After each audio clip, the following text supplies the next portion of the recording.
A stormy night, a wounded child, and a cowboy who thought he'd closed his heart forever.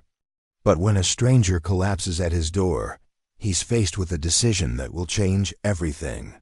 This isn't just a story of survival, it's one of courage, loss, and the kind of connection that neither time nor silence can erase. Thank you so much for watching and for all your comments.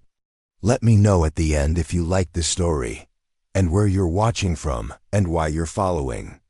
The dying embers of sunset painted the Arizona sky in hues of orange and purple as Jack Thornton sat on the weathered porch of his isolated ranch house. At 45, the lines on his face told stories of hardship and solitude. 15 years had passed since he'd lost his wife and son to typhoid, and the ranch, once bustling with life, had grown as quiet as his heart. The harsh winds of early October whistled through the gaps in the wooden planks of his home, matching the emptiness he felt inside.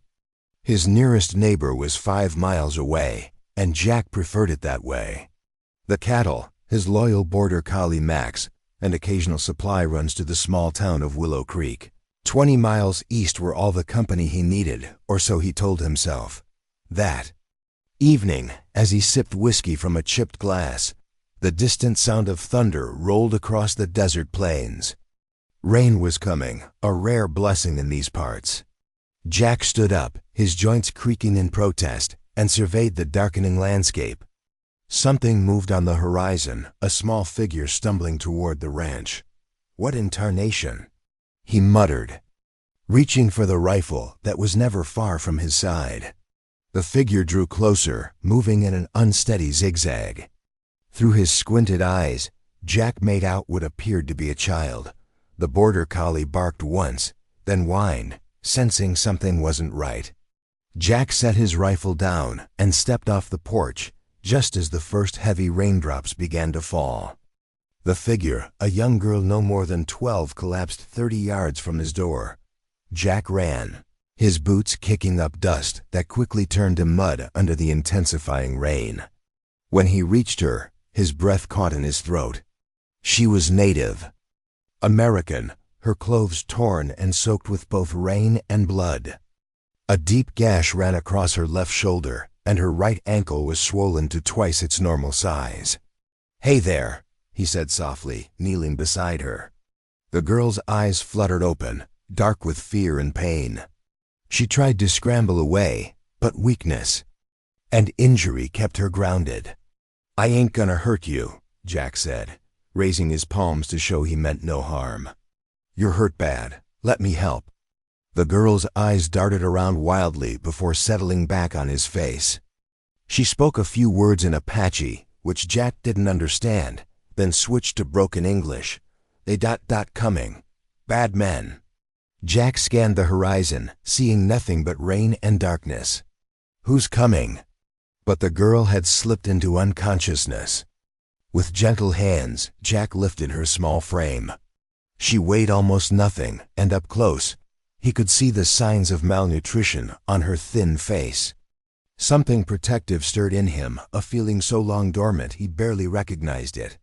Inside the ranch house, Jack placed her on his own bed and worked quickly to clean and dress her wounds. The shoulder gash would need stitches. As he prepared, needle and thread, he noticed small burns on her wrists, the kind left by rope. "What happened to you, little one?" he whispered, though he feared he already knew part of the answer. Max settled at the foot of the bed, his eyes never leaving the girl. Outside, the storm intensified, rain lashing against the windows like angry spirits demanding entry. Jack thought about what the girl had said, "Bad men coming," and checked that his rifle was loaded. As he worked to save the mysterious child who had literally collapsed at his doorstep, Jack had no way of knowing that this night would change everything. The carefully constructed walls around his heart, built over 15 years of grieving and solitude, were about to face their greatest challenge in the form of this wounded Apache girl. For the first time in years, someone needed Jack Thornton. And perhaps, though he wouldn't admit it yet, he needed her too. 3 days passed before the girl fully regained consciousness. Jack had been vigilant, only sleeping in short bursts while seated in the chair beside the bed. He cleaned her wounds, managed to get some broth between her lips, and watched as her fever finally broke on the morning of the 3rd day. When her eyes opened, clear and alert for the first time, Jack was replacing the bandage on her shoulder. She stiffened immediately, attempting to pull away. "Easy now," he said, keeping his voice low and calm. "That shoulder needs time to heal, 22 stitches. The girl stared at him, her dark eyes assessing, calculating. Jack recognized that look from wounded animals, figuring out if fight or flight was the better option. "My name's Jack Thornton. This is my ranch," he offered, finishing with the bandage and giving her space. "You've been here 3 days. Found you collapsed outside during the storm." Her eyes darted around the room, taking in the sparse furnishings. The rifle propped against the wall, and Max, who sat attentively by the bed. Finally, she spoke. "Nina," she said, her voice barely above a whisper. "My name is Nina," Jack nodded, relieved she could communicate. "Good to meet you, Nina. Think you could eat something more substantial than broth now?" She gave a hesitant nod, and Jack retreated to the kitchen to prepare a simple meal of beans, cornbread, and dried beef. When he returned, Nina had managed to sit up against the headboard, though her face was pinched with pain. As she ate slowly at first, then with increasing hunger, Jack sat in the chair by the window, giving her space while keeping watch on the horizon. No riders had appeared yet, but Jack hadn't forgotten her warning. "Those men you mentioned," he said after she'd eaten nearly everything on the plate. "Who are they?" Nina set down the fork, her shoulders tensing. "Traitors," she said, the word filled with venom. "They come to reservation, say they have jobs for young people in town. Good pay." Jack's jaw tightened as the pieces began to fall into place, but that wasn't true. She shook her head, eyes downcast. "They take 6 of us, put us in wagon with chains. Say they sell us in Mexico." Her voice trembled slightly. 2 nights ago, wagon break wheel near creek. I get free when they sleep. Run away." Anger flared hot in Jack's chest. Human trafficking. He'd heard rumors of such operations targeting Native American reservations, but the local sheriff had dismissed them as tall tales. "Which reservation are you from?" he asked. "White Mountain," she replied. 4 days walk east. Jack knew of it, about 80 miles away. Too far for her to return on her own, especially injured. "We should get word to your family," he said. "They must be worried sick." A shadow passed over Nina's face. "No family," she said. "Parents die of sickness 2 winters ago. I live with Aunt, but she ... Nina hesitated, searching for the right words.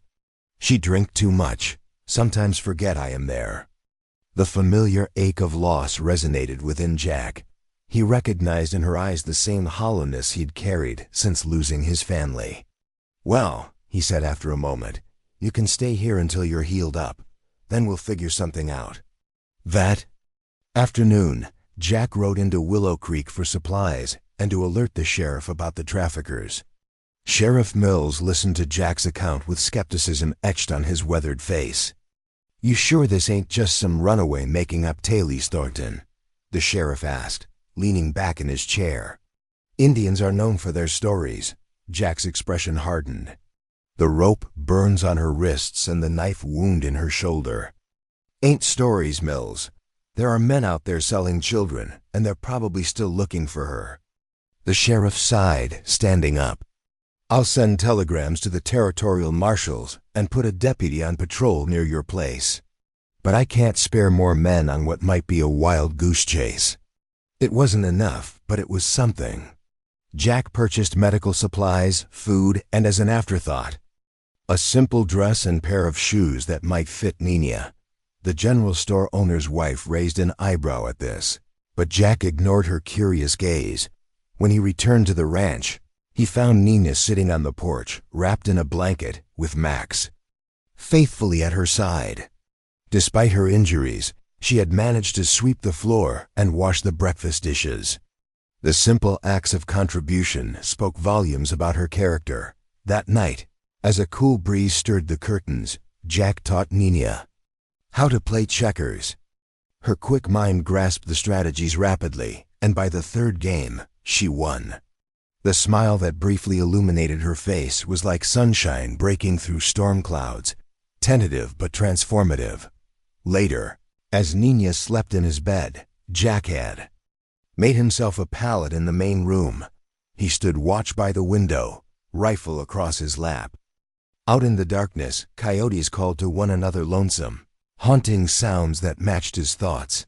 Jack had spent 15 years pushing people away, convincing himself he was better off alone. Now a wounded child with eyes too old for her years had crashed into his carefully constructed solitude. He told himself he was just helping her until she healed, until they found somewhere safe for her to go. But deep inside, in a corner of his heart he'd long ago locked away, something was changing, something that felt dangerously like hope.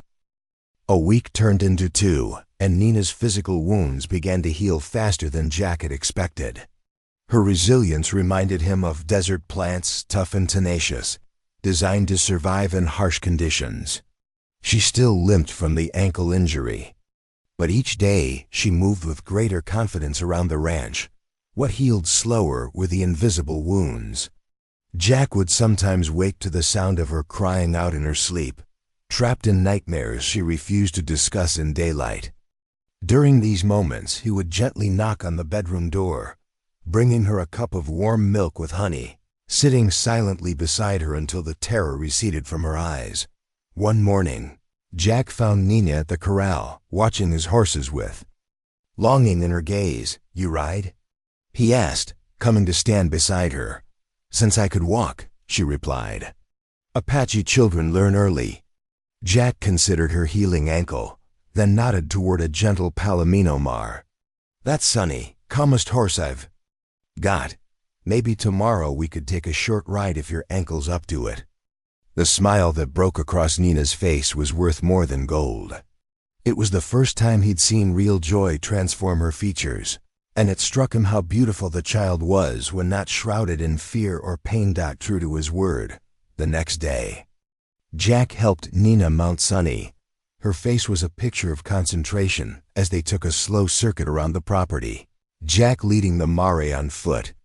By the third circuit, Nina's posture had changed, her spine straighter, her chin lifted. On horseback, she seemed to reclaim a piece of herself. "My father raised horses," she said suddenly as they returned to the barn. "The best in the tribe. He taught me everything about them." It was the first time she'd voluntarily shared anything about her past.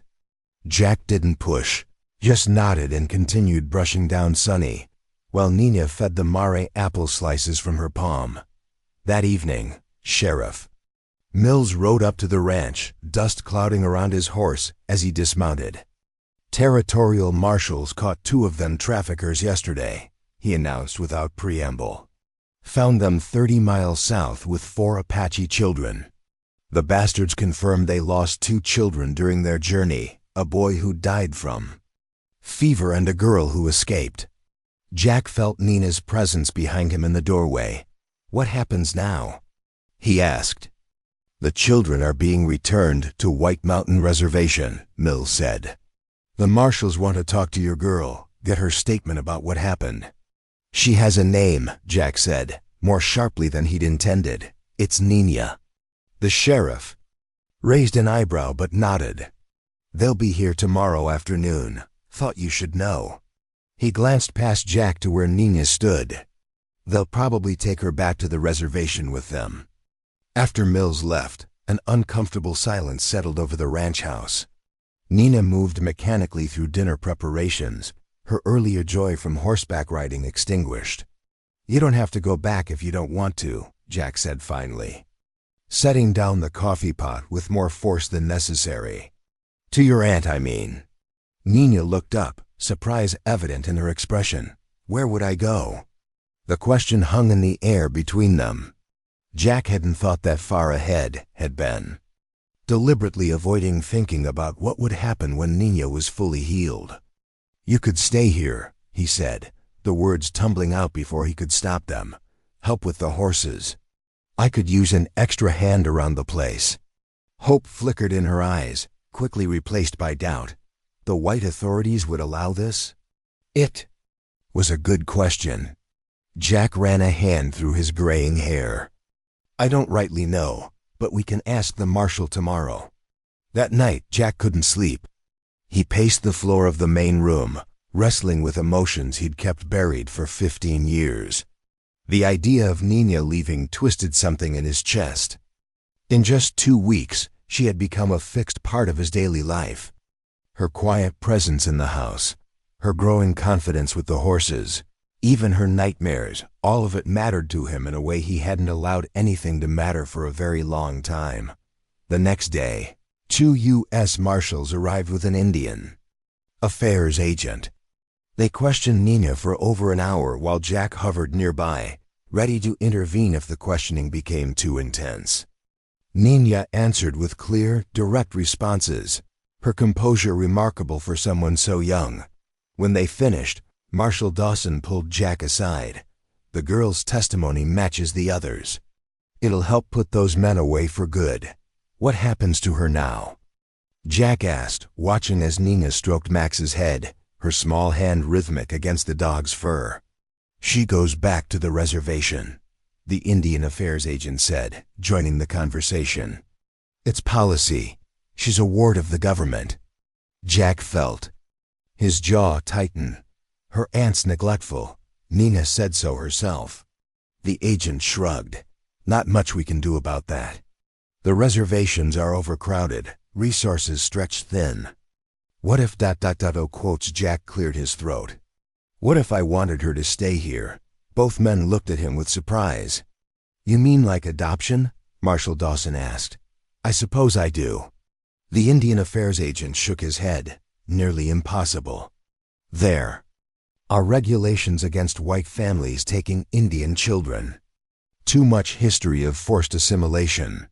"I'm not looking to change who she is," Jack said firmly. "I just want to give her a safe place to grow up." After much discussion, a compromise was reached. Nina would return to the reservation with the officials, but Jack could apply for guardianship through proper channels. The process would be lengthy, with no guarantees. When Jack explained this to Nina, her face remained carefully blank, but her hands trembled slightly. "I will come back?" she asked, her voice small. "I'm going to do everything in my power to make that happen," Jack promised. "And I'll visit you every week until then." As the officials prepared to leave, Nina disappeared into the bedroom, returning with something clutched in her hand. She pressed it into Jack's palm, a small carved wooden horse. "I made this," she said, "from the piece of wood you gave me, so you remember your promise." Jack's throat tightened as his fingers closed around the carving. "I could never forget Nina. Not ever." Watching her ride away in the government wagon, Jack felt something he hadn't experienced in 15 years, the raw, powerful desire to fight for someone else's future. The wooden horse pressed against his palm, and he made a silent vow that this wouldn't be the end of their story, but merely the closing of one chapter before the beginning of another. Autumn faded into winter, and snow dusted the distant mountains as Jack made his weekly journey to the White Mountain Reservation. Each visit followed the same pattern. He'd bring supplies, blankets, food, books, and spend the day with Nina, teaching her to read English better or listening to her stories about Apache traditions. The reservation was a stark place of poverty and confinement, where proud people struggled to maintain their dignity under oppressive conditions. Nina's aunt, a woman hollowed by grief and alcohol, showed little interest in the girl or in Jack's visits. The Indian agent who oversaw Jack's guardianship application watched their interactions with skeptical eyes, taking copious notes. "Committee meets next month," the agent informed Jack during his December visit. "They'll review your case then." But I should warn you, these requests are rarely approved. Jack nodded, his expression betraying nothing of the anxiety that churned in his stomach. He'd spent the past weeks improving the ranch, adding a second bedroom, repairing the roof, stocking the pantry. He'd even reached out to the schoolteacher in Willow Creek about lessons for Nina. Double quotes, Mr. Thornton. Nina's voice pulled him from his thoughts. She stood nearby, a book of poetry clutched in her hands, one he'd brought on a previous visit. Will, you read this one? She pointed to a poem titled, Hope is the Thing with Feathers. As Jack read Emily Dickinson's words about hope singing through storms, he noticed Nina watching him intently, as if memorizing his face. Later, as he prepared to leave, she gripped his sleeve. You will still come if they say no? She asked, her dark eyes searching his. Every week, he promised. No matter what they decide. The January committee meeting came and went with no decision. February brought heavy snows that made travel to the reservation difficult, but not impossible. Jack made the journey regardless, sometimes sleeping in the Indian agent's office when storms made return travel unsafe. During these months, something unexpected happened in Willow Creek, the town that had long viewed Jack as a reclusive oddity began to rally behind his efforts. The general store owner extended him credit for supplies. The schoolteacher offered to tutor Nina free of charge. Even Sheriff Mills wrote a letter of recommendation to the Indian Affairs Committee. Never seen you fight so hard for anything. Thornton, the sheriff remarked one day. Changed you, hasn't she? Jack couldn't deny it.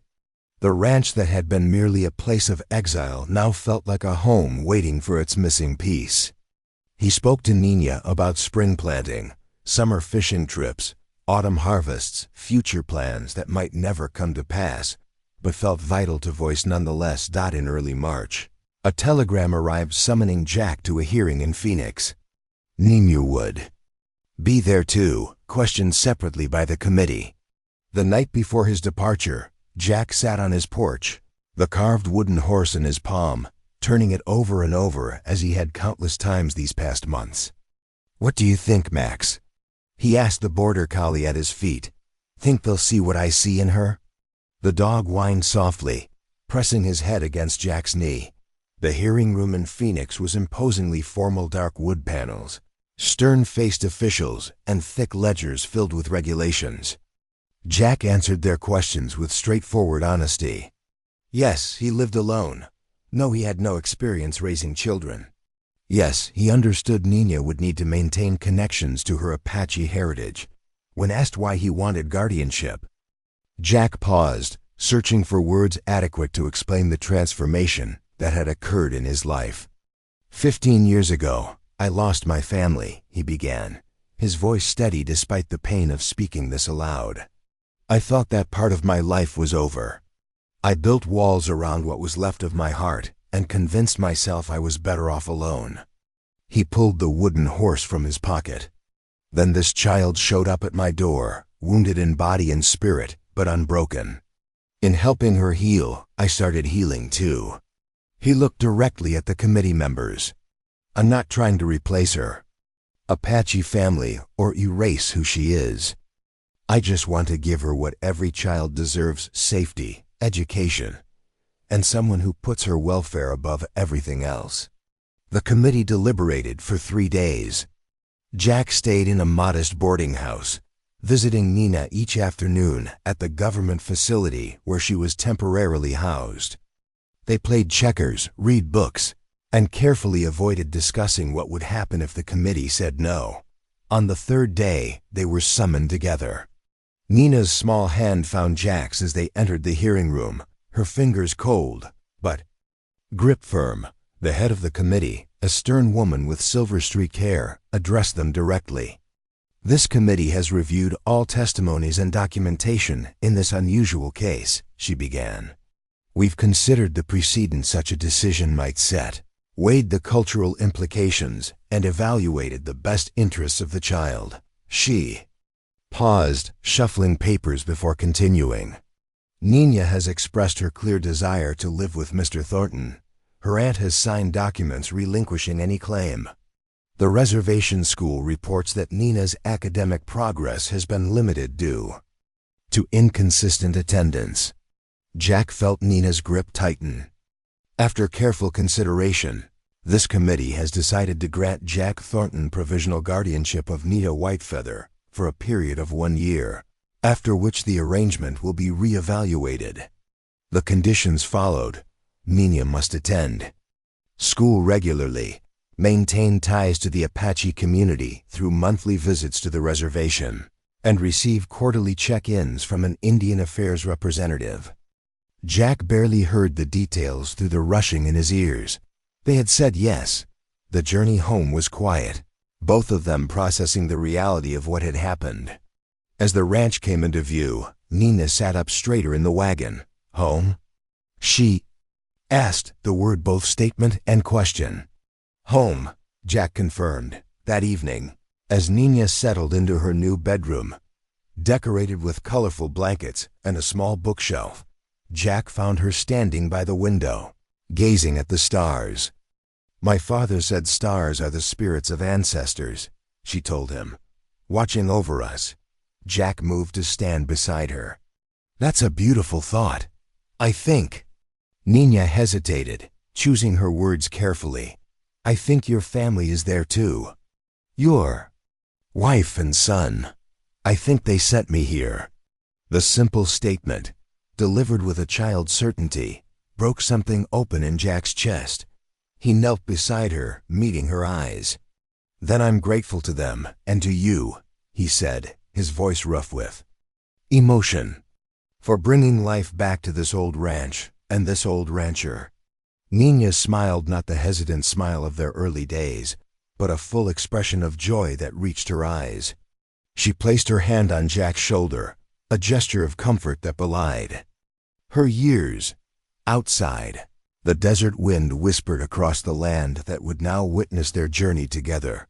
Two souls who had lost everything, finding in each other not replacement for what was gone, but the courage to build something new.